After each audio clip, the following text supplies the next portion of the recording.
I know that many people are afraid of the word feminist. Just hearing it is, causes people some kind of great anxiety.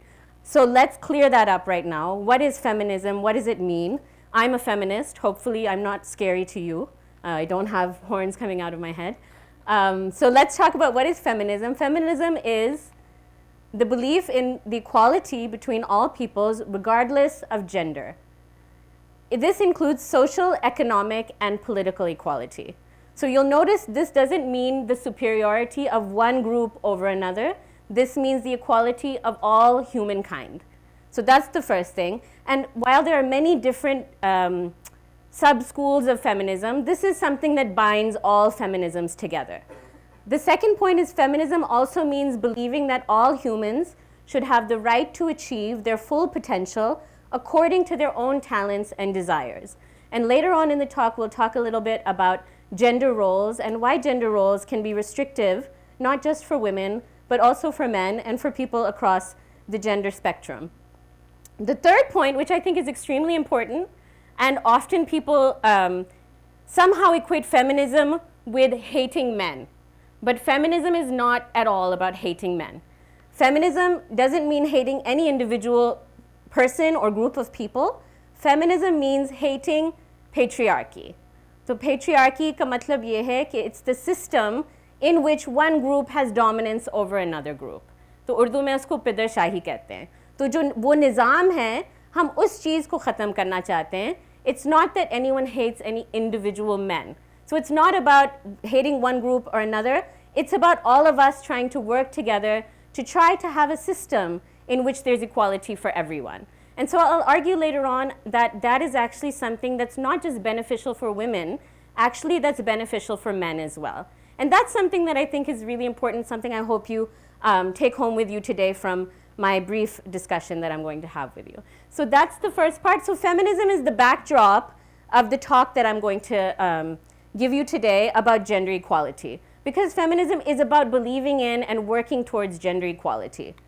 So a lot of people say, well, wait a minute, Pakistan में तो gender inequality का कोई मसला ही नहीं है. यहाँ तो बराबरी है. Few people say that, not many, but there are some people who think यहाँ कोई issue नहीं है, we're fine, women and men are equal, everything's great. So let me just put some facts out here for you so that we can establish that actually we have a bit of a problem, actually quite a big problem here. पिछले साल एक study हुई थी 2018 में which ranked 149 countries or 150 countries in the world according to how well or how poorly they were performing in terms of gender equality. इसमें उन्होंने economics, health, political situation और education को साथ लेके देखा है. And they said कि which countries are doing the best and which countries are doing the worst in terms of the achievement of gender equality. And sadly, I don't know if you can see what number Pakistan is. Can anyone see what number Pakistan is out of 149 countries? 148. So this is actually quite a big shame for all of us, and something that we should really reflect upon, is why is it that we're doing so poorly in terms of the achievement of gender equality? The only country that is worse off than us on this is, I don't know if you can see, is Yemen. And Yemen, as we know, is going through a war right now. So that's one of the reasons why perhaps their gender inequality is so great. Pakistan ka kya excuse hai? This is something we should really reflect on, all of us, because all of us are also responsible for improving this situation. Some more facts, in case aap abhi tak convinced nahi hai ki gender equality ka or gender inequality ka yahan koi masla nahi hai. Just to give you some ideas to back it up. So when we talk about gender inequality, we have to look at intersectionality. So I think maybe introduction, maybe the young man who introduced me said that I work on intersectionality. Intersectionality means that we have to look at many factors at the same time in order to understand gender inequality. It's not just gender, but it's gender, class, ethnicity, religion, geography. All of these things matter in terms of how poorly or how well a person is doing in terms of their position in society. So 98.8% of women belonging to rural backgrounds and 29.3% belonging to the richest urban backgrounds lack access to education. So this is a huge, there's a huge gap as well between urban women who are upper class and rural women who are from poorer or lower class backgrounds. तो उसको भी factor करना चाहिए. Okay, where is the woman living? What kind of class background does she have? That will help us understand what her position is. Secondly, almost 24% of women belonging to the richest households and 63% of the most disadvantaged women are married before the age of 18. So we know that Pakistan mein actually 16 is the legal age for a woman or a girl to get married. Many people are arguing that it should be 18, but legally it's 16. But many women are actually getting married when they're girls, when they're not ready to be able to make that decision themselves, certainly. If we talk about healthcare, 48.1% of women and girls have absolutely no say in decisions related to their own health. अब औरत मार्च में अभी पिछले महीने औरत मार्च हुआ था, many of you are aware of that, and there was a huge controversy about many of the signs. एक sign जो लोगों को बहुत controversial लगा था, जो पिछले साल भी लोगों ने इस पे बहस की थी, was मेरा जिस्म मेरी मर्जी, my body, my choice. So this actually relates to this point about healthcare. If a woman doesn't have the ability to make the decision about her own health, that means she doesn't have the control of her own body. And so being able to make decisions about your health is a very important human right that most women and girls are lacking in Pakistan. Almost 70% of women in the urban population are living in slums. They lack access to clean water, basic sanitation, electricity, basic facilities. So again, even if you're an urban dweller, you might be living in a very poor situation. In every city, we have this issue, including in the city we're in right now, Islamabad. 32% of women have experienced physical violence in Pakistan, and 40% of women who've been married have experienced physical violence. Mere khayal se this number is actually too low, because most women don't even report the fact that they're experiencing violence. There's a shame attached to that. Family की जो बातें होती हैं, आप बाहर घर से बाहर नहीं करते हैं, it's considered to be a question of your family's honor. And so for that reason, people aren't actually reporting. So even this number, which seems high to many of us, is probably not an accurate representation of the actual level of violence. If we look at which region you're living in Pakistan, people who are living in some parts of the country have it much worse than in other parts of the country. So just to give you an idea, Balochistan is, you might not be surprised to hear, one of the most impoverished provinces in the country. If you are a girl or a woman living there, you are less likely to have access to an education. You're less likely to have access to healthcare. Basic maternal and child health coverage is the lowest in Balochistan, 29%, and the highest in Punjab. So again, you have to look at the region, you have to look at class, you have to look at urban, rural, in order to make some kind of assessment of how much access a woman or a girl will have to power in society. So, stepping back. Now, if you're not convinced, then perhaps we should keep talking, but we don't have that much time. If you are convinced that gender inequality is a problem, where is this problem coming from? How can we analyze the roots of this problem? Ab 20 minute ki talk mein, I cannot explain the entire origins of the problem of gender inequality. So I'll talk about one aspect of that, which is the idea of rigid gender roles. So the fact that we have these very rigid ideas about what it means to be a woman, what it means to be a man, and how that keeps us in these very, very restrictive boxes. So what kind of harmful effects do these restrictive boxes have on us? So one rigid idea that's very ingrained in our society is the idea that men are responsible for paid work, right? So isko kehte hain the male breadwinner model. The idea is that the man should be earning for the household, उनकी जिम्मेदारी है कि family के लिए वो earn करें, उनकी तनख्वाह से पूरी family को support करना चाहिए. So this idea is very ingrained in our society, not just in the minds of men, but also in the minds of women, right? So this is something, patriarchy exists in the minds of people across the gender spectrum, not just in the minds of men, also in the minds of women, right? So like I said, it's the system. The second rigid idea is women are responsible for unpaid work. So the first idea, men should be the breadwinner and women should be the ones who do the caring work. They do the unpaid work in the household.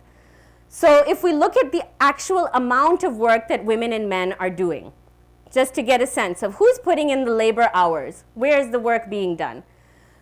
Women, if you compare, on the left is women, the white figure, and on the right, the blue figure is a male. if you look overall at who is putting in the time in terms of work, around the world, women are actually doing more work overall than men, slightly more. Women and men are both working, but if you add up unpaid work and paid work, then women are actually putting in more hours because women are doing the unpaid work. Unpaid work means that वो जो घर में काम होते हैं, खाना पकाना, child care, safai karna, all of those things that take up so much time and energy, which aren't actually valued. They're not valued monetarily, and it's not valued in terms of respect either in society. But women are doing that work. So it's something that I have a real problem with when somebody says, oh, you know, my mother, she's a housewife, she doesn't work. No, actually, she's doing a lot of work. She's working subah se raat tak. She's working without any breaks. She's working on call all the time, right? So there's very few women who are actually not working. And that's a very, you know, minor, elite part of the population. The vast majority of women are working all of the time. They're just not paid for it. They're not appreciated for it. So agar Pakistan ki baat kare, according to time surveys, which actually measure how much time people put into different kinds of activities, women are working 365 minutes a day as compared to men who are working 350 minutes a day. So overall, women are actually putting in more minutes of work, but that work is by and large unpaid work. So they're not being given any monetary compensation for that, but they are actually doing the work. And the interesting thing is that married women who are working outside the home work an average 30 hours a week, meaning that whether the wife is working or not, men's contribution to domestic duties remains the same, which is negligible. So if a woman is in paid employment, मतलब वो घर से बाहर भी काम कर रही हैं और घर के अंदर भी काम कर रही हैं, the man's contribution to domestic duties remains the same, and that's hardly anything. So basically, if a woman's in paid employment and working in the home, she has a double shift. She's working in the home and outside of the home. If a man is working outside of the home, at least when he comes home, he's not being asked to do domestic duties, right? So he has one job, and that woman ends up having two jobs. The interesting thing is, even when men are unemployed, and you know, I think they mentioned that I do research in Karachi in part of the city called Liari. तो लियारी में जो मर्द unemployed हैं, जो बेरोज़गार हैं, वो लोग भी घर में बहुत कम contribute कर रहे हैं in terms of domestic activities. It's still women who are often working as domestic laborers, लोगों के घरों में काम कर रही हैं और वो आके फिर अपने घर में भी काम कर रही हैं. So she ends up doing double the work. But the man, because of the idea, again, it's not because these are bad men. It's because we have it in our mind that this is not men's work. Only a woman should be doing this kind of work. So again, these ideas of very rigid gender roles that we have that we need to start questioning. So this was just a cartoon that I thought was illustrated this point very nicely. So ye sahab lete hue hain, he says, oh, she doesn't work. She's a housewife. And we can see very clearly that she's carrying water. Women often are the ones who are responsible for carrying the water. She's carrying firewood. She has a child in her slung around her shoulder and a child that she's holding by the hand. She's holding some kind of sickle, which she'll probably work in agricultural with. Most women in Pakistan are actually employed in the agricultural sector, right? So this woman is working many different jobs, but he says, nahi, meri biwi to housewife hai, she's not working. So this is, you know, we have to really question this kind of mentality. Whether she's paid or not, she is working. So obviously this is bad for women, right? Women are working full-time, they're working overtime, they're exhausted. Why exactly is it bad for women? Let's just talk about it. It means that women who are working outside of the home and inside of the home are doing a double shift. They're working two jobs essentially. They're getting exhausted because they're not getting any help inside of the home. It means that whether she's working outside of the home or not, her work is not valued.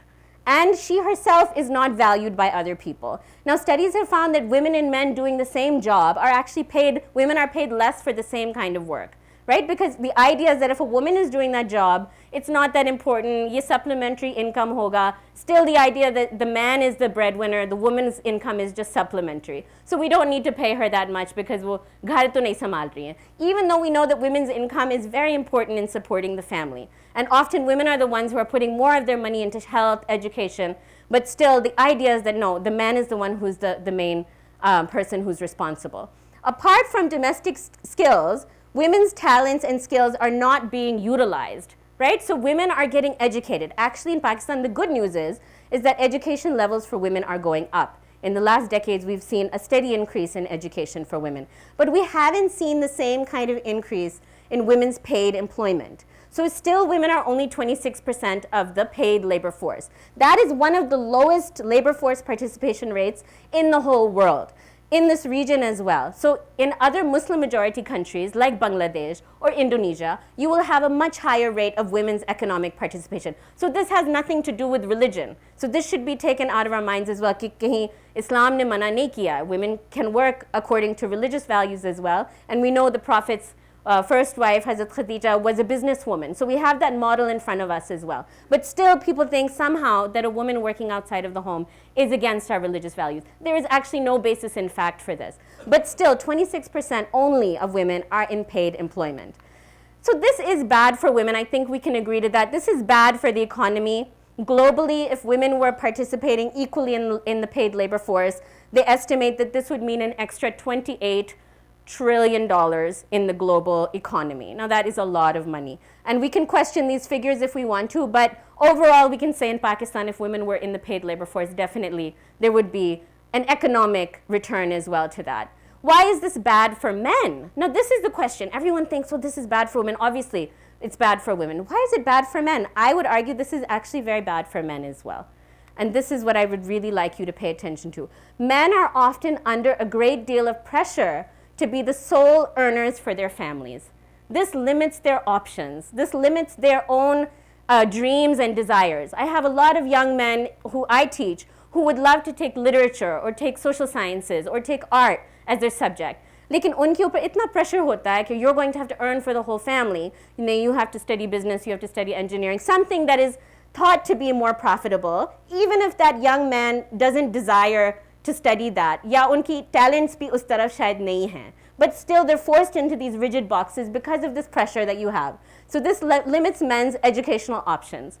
And the vast majority of men in Pakistan are actually underemployed or unemployed. So that means that these men are not able to support their families with their one income. लेकिन आप पे फिर वो थोपा जाता है. You have to be the breadwinner. You have to support your family. So what does this do for a man who can't actually support his family with his income? It causes a great deal of distress psychologically. It makes him feel terrible about himself. It makes him feel like he's a failure. Society भी उसको उस नज़र से देखती है कि you're a failed man. वो anger फिर उसके अंदर पैदा होती है. That can lead to violence. That can lead to depression. That can lead to drug use. And we see it. We see it in our low-income areas. We see it in our upper-income areas as well. That men who aren't able to live up to this expectation are actually suffering, right? So if we question this very rigid model, it will free up these men as well to be able to explore their identities, to be more comfortable with who they are, because the economy does not allow anymore for one income to support the entire family. That is the reality, okay? So we're gonna have to get our heads around this. We're gonna have to start expanding our ideas of what gender roles are. So what would this world look like? Why would this world be better, not just for women, but for men and for people across the gender spectrum? And I keep saying that because you heard earlier today that there are also many people who don't fit into the rigid box of male and female. They're transgender individuals. They're gender non-conforming individuals. We also have to take that into account. So these rigid boxes keep everyone confined, and they limit all of our choices. This would mean very, basic, a better economy, more balanced families, happier families, families in which children get care from male role models, female role models, that they're sharing the responsibility. एक शख्स पे इतना burden नहीं है. So, and men probably want to be more involved in childcare as well. So why don't we have paternity leave for them? Why don't we allow men to take time off when they have a child? Shouldn't they have that right as well? So more mutual respect. We would respect women and men more if we had more gender equality. Less violence, more peace. So all that frustration would be hopefully dissipated if we lived in a more equal society. And this would provide more opportunities for people across the gender spectrum to realize their full human potential, right? This means that women, men, people who don't identify in those two boxes either can realize their full potential as human beings, to realize their dreams, to utilize their talents, to be the people they want to be. And everyone should have that freedom, So I think, just to end, we can do it together, but we can't do it if he also isn't part of it, right? We can do it if he can also do it. But we have to do this together. We have to work together to make this dream of a gender equal society a reality. Thank you.